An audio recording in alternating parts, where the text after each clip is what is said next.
Swastiastu.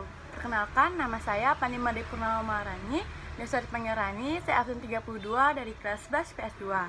Nah, pada hari ini saya akan membahas benang merah Kerajaan Tarumanagara dengan Kerajaan Mataram.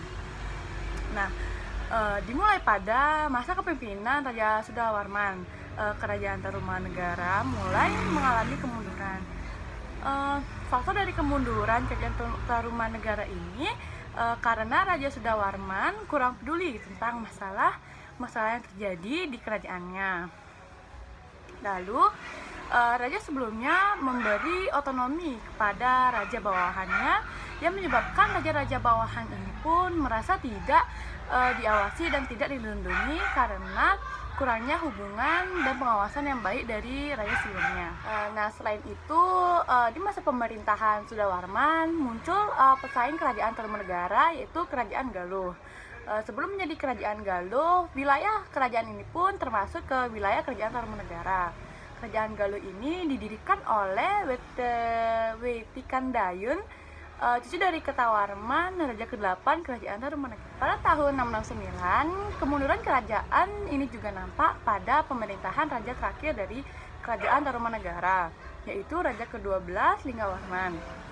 Raja Linggawarman tidak memiliki sebuah anak putra, melainkan memiliki 2 putri, yang dimana anak pertamanya bernama Manasih menikah dengan Tarusbawa, raja pertama dari Kerajaan Sunda, sedangkan putri keduanya yang bernama Sobakancana menikah dengan Dapunta yang Sri Jayanasa, pendiri Kerajaan Sriwijaya.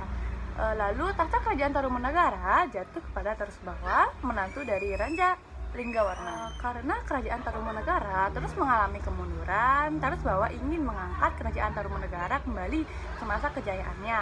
Ia pun memimpin Kerajaan Tarumanagara seperti di mana masa pemerintahan Raja Purnawarman yang berkediaman di Sundapura.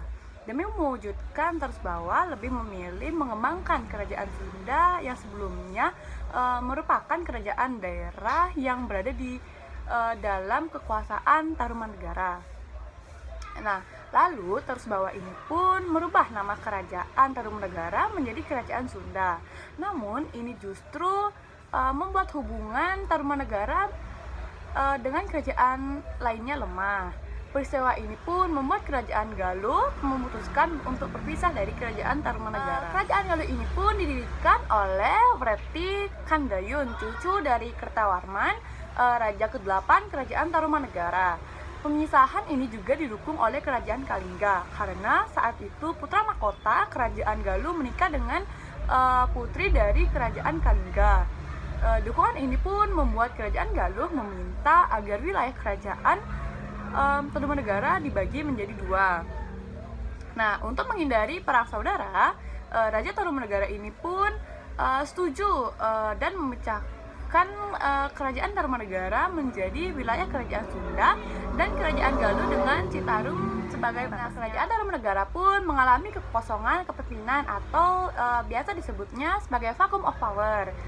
Karena Raja Tarusbawa lebih memilih mengembangkan Kerajaan Sunda daripada Kerajaan Tarumanagara. Selain itu pun ada gemparan dari beberapa kerajaan lainnya yang sangat berpengaruh kepada keruntuhan kerajaan ini.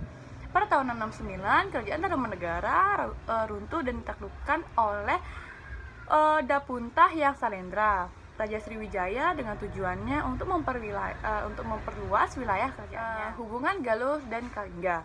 Kerajaan Kalingga ini adalah sebuah kerajaan yang muncul pada sekitar abad ke-6 Masehi. Ada banyak disebut berpusat di Jepara, Jawa Tengah. Kerajaan ini pun terkenal dipimpin oleh Ratu Sima yang menetapkan peraturan potong tangan bagi rakyatnya yang mencuri. Kerajaan Galuh merupakan kerajaan Sunda yang diperkirakan berdiri pada tahun 669 Masehi, berlokasi di antara Sungai Citarum di sebelah barat dan Sungai Ciserayu di sebelah timur. Nah, Kerajaan Kalingga dan Kerajaan Galuh memiliki pertalian keluarga melalui pernikahan. Diceritakan dalam naskah cerita Parahyangan dan ditulis pada abad ke-16 bahwa Parwati, putri Ratu Narasimha, penguasa Kalingga, menikah dengan Mandiminya, putra mahkota dari kerajaan Galuh yang kemudian menjadi raja kedua kerajaan Galuh. Selain itu pun diceritakan juga bahwa Samaha, cucu Ratu Sima ini pun penguasa Kalingga, menikah dengan Ratu Sama yang merupakan raja ketiga dari kerajaan. Untuk mereka yang memiliki anak yang bernama Sanjaya yang kelak mendirikan warga Sanjaya di kerajaan Mataram kuno. Pemimpin pada sebuah kerajaan pertama ialah yang bernama Raja Sanjaya, yakni merupakan seorang raja besar dari percaya pada sifat Hindu yang taat. Sanjaya pergi ke Mataram untuk menyadari sejak awal niatnya itu untuk mengambil kekuasaan, dan di sana ia pun menjadi raja di Mataram kuno.